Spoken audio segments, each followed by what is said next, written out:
Now, other political news, you have Trump up 40 points in a CBS poll, which that's astonishing. Now, this poll was released a couple days earlier this week. This is a poll that was taken between August 16th and August 18th. It had a plus or minus margin of error of 5.7 points. And unfortunately, I did not see the sample size on the CBS poll video. Now, so we had to take it, of course, with a grain of salt. Now, it looks like for the Republican primary, according to this poll, they had Trump coming in at 62%, which is astonishing. So 62% of the people said they want Trump to be the Republican nominee, followed by DeSantis at 16%. Then you have Vivek Ramaswamy at 7%. You have Mike Pence at 5%. It looks like Tim Scott at 3%. Nikki Haley at 2%. Chris Christie at 2%. And then Burgum at 1%. So, interestingly enough, it looks like, so last week we had a couple polls in which Vivek Ramaswamy was beating DeSantis.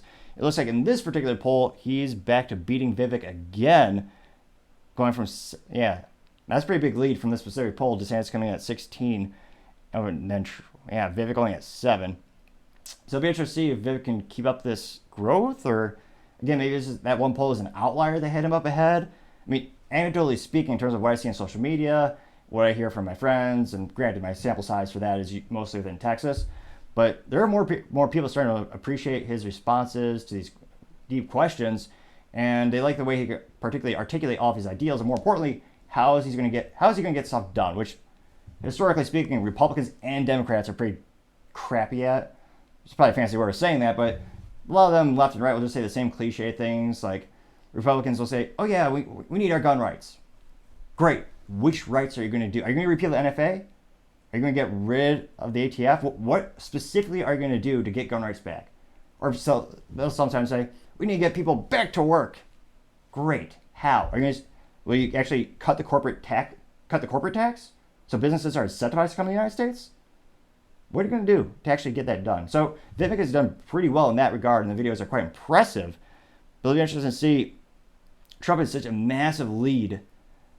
The only conceivable way I could see him not getting the nominee is the huge, massive uncertainty we're all thinking about is all the court cases, which not only just from a legal perspective could be troublesome, because in some cases they're talking about removing him from the ballot.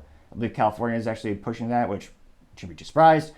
But even if they can delay, but again, he's still going to be locked up with his time and resources. He's at, I believe, 4 separate court dates in 4 separate states.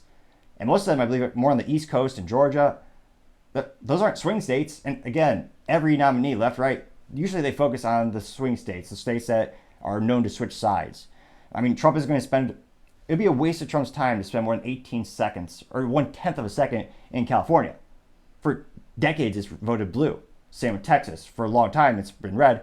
More purple now that people are coming from California, and I don't know if they're uneducated or they just can't learn, but they're bringing their voting practices with them, which again, their state is fiscally failing, not just because it's bankrupt, but while the businesses are leaving, you would think they would not want to replicate that. But another topic for another time, perhaps.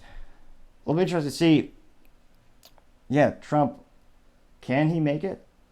The odds seem to be stacked against him more and more, both legally and fiscally speaking, as fiscally he's going to spend a lot of money to fight these lawsuits. But it'll be interesting to see, will the support behind him continue, or will it increase because people feel it's unjust? I know some people on the right side, politically speaking, who they're going to vote for him just because they believe he's being politically treated unfairly. And given the information that we have right now, I can honestly have to say it seems like he's being treated unfairly when, again, a lot of the charges that are being brought up against him were dismissed against Hillary Clinton. Same with Barack Obama. Same with Mike Pence, who many are joking, he's a Republican, but main joke is really a Democrat. But he was technically a Republican, and apparently he's trying to run as one. So it'll be interesting to see. Let me know in the comments. All these polls, he's going up and up and up more. Do you think he'll get the nominee? Or do you think, I guess two things. Are people going to decrease their support for him? Or do you think he will be legally barred from getting it? What's his biggest threat?